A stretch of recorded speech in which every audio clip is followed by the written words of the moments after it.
আসসালামু আলাইকুম রহমতুল্লাহি ওয়া বারাকাতুহু। আপনারা অনেকেই আমাকে কমেন্ট বক্সে লিখেছেন যে আপার বেড লোয়ার বেড যে সিস্টেমটা দুবাইতে আছে, তো এই সিটগুলো কেমন হয় এবং কোন সিটগুলোতে স্টুডেন্টরা থাকছে। আর এখানেও কিছু স্টুডেন্ট থাকে আমি জানতে পেরেছি, এই জন্য আপনাদেরকে দেখানোর জন্য চলে এসেছি যে স্টুডেন্টদের কেমন সিটে থাকে এবং সিটের মূল্যগুলো কেমন হয়। তো চলুন, ফার্স্ট অফ অল দেখতে পাচ্ছি, এটা না দেখলে বোঝা যাচ্ছে না, চলুন দেখে আসি আগে কি। তো এটা হচ্ছে কিচেন, এটাকে বলা হয় studio kitchen.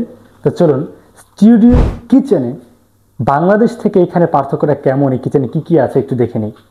First of all দেখতে পাচ্ছি ফ্রিজ, অবশ্যই কিচেনে ফ্রিজ আছে। যে কোনো স্টুডেন্ট ফ্রিজ ব্যবহার করতে পারে, সবাই মিলেই ব্যবহার করে। তো সবথেকে মজার বিষয় হচ্ছে আমরা বাংলাদেশে স্বাভাবিকভাবে দেখা যায় যে অভ্যস্ত হাতে কাপড় চোপড় ধুয়ে, বাট দুবাইয়ের এরকম কোনো সিস্টেম নেই, সবাই ওয়াশিং মেশিন ব্যবহার করে। তো চলুন, ওয়াশিং মেশিন এটা এরকম। তো অনেকেই নতুন এসে ওয়াশিং মেশিন ব্যবহার করা হয়তো জানেন না। প্রথমে এটা খুলবেন, খোলার পর এখানে কাপড় চোপড় দিবেন এবং কাপড় চোপড় দেওয়ার পরে এই যে উপরে দেখবেন এখানে একটা কাভার আছে, এইটার মধ্যে আমাদের ডিটারজেন্টটা দিতে হবে এবং ডিটারজেন্ট দিয়ে আটকে দিবেন। তারপরে এটা এখানে কাপড় দিয়ে আটকে দিবেন। এইখানে দেখবেন সিস্টেম রয়েছে, এইখানে দেখেন লাস্ট 15 মিনিট, 30 মিনিট, 60 মিনিট, স্বাভাবিকভাবে আপনারা 15-30 মিনিট দিবেন এবং এটাকে জাস্ট স্টার্ট বাটনে অন করবেন। 15 মিনিট পর এটা সম্পূর্ণ শুকিয়ে বের হয়ে যাবে। তো আশা করি বুঝতে পেরেছেন যে কীভাবে ওয়াশিং মেশিন ব্যবহার করতে হয়। এখানকার গ্যাস সিস্টেমটা কেমন। এখানে গ্যাস সিস্টেম হচ্ছে যে সবাইকে সিলিন্ডার কিনে আনতে হয়, দেখুন সিলিন্ডারটা পাশেই থাকে, সিলিন্ডার কিনে আনতে হয়।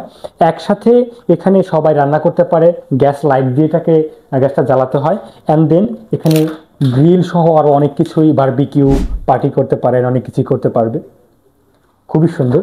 অ্যান্ড দেন আপনারা চাইলে চা রান্না করে খেতে পারছেন, কারেন্টে হিটার দিয়ে গরম করে খেতে পারবেন। অ্যান্ড প্রত্যেকটা বাসার মধ্যে একটা করে এরকম ওভেন আছে, যে ওভেনে আপনি খাবার গরম করে খেতে পারবেন যে কোনো সময়। অ্যান্ড প্রত্যেকটা স্টুডেন্ট বা সবার জন্য আলাদা করে এরকম কাবার্ড রয়েছে, প্রত্যেকটা কাবার্ডের মধ্যে আপনার প্রয়োজনীয় খাবার সব কিছু রাখতে পারবেন। অ্যান্ড এইটা যেটা সবচাইতে গুরুত্বপূর্ণ একটা বিষয়, যে আমরা এখানে সব দিকে এসি লাগানো, দুবাইয়ের প্রত্যেকটা কিচেনে এবং সব জায়গাতে এসি লাগানো। তো এই গরম হাওয়াটা কোথায় যাবে? এই গরম হাওয়াটা যাওয়ার জন্য এখানে এটা রাখা হয়েছে, এই মেশিনটা। যখন এখানে অন করি আমরা, ওখানে একটু কারেন্ট অন করে দিচ্ছি, যদি এখানে কারেন্ট অন করে দিই, অটোমেটিক এই জায়গার ধোঁয়াগুলো উপরে চলে যাবে। আপনারা বুঝতে পেরেছেন। অ্যান্ড অফ করে দিবেন। অ্যান্ড সাথে রয়েছে বেসিন, এখান থেকে সবাই সবার থালা বাটি যেগুলো আছে সেগুলো সবাই ধুয়ে নেয়। তো চলুন, পাশে রয়েছে একটি ভ্যালকনি। তো ভ্যালকনিতে স্বাভাবিকভাবে সবাই ওই ওয়াশিং মেশিন থেকে বেরিয়ে হালকা কিছু ভেজা থাকে না, পুরোপুরি তো শুকায় না, তো ওই শুকনো কাপড়গুলো এখানে দেয়। অ্যান্ড এই ভ্যালকনি থেকে খুবই সুন্দরভাবে পুরো ডিএক্সবি ইন্টারন্যাশনাল এয়ারপোর্টকে দেখা যাচ্ছে। অ্যান্ড এর পাশে শারজা শহরকে দেখা যাচ্ছে সম্পূর্ণ। আমরা আপনাদেরকে দেখাচ্ছি পুরো শারজা শহর এখান থেকে দেখা যায়।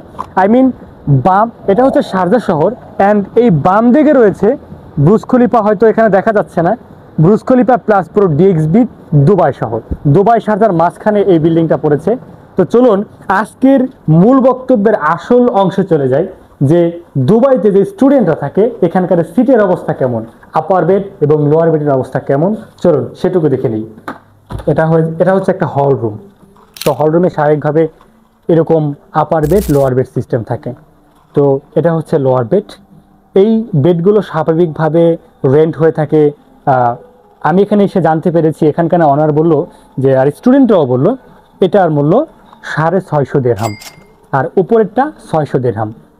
তো এইরকম বেডের স্পেস এবং বেড দুটো একটু ভালো হয় 750 দিরহাম এবং 650 বা 700 দিরহাম, এরকম এই আপার বেড লোয়ার বেডের সিস্টেম থাকে।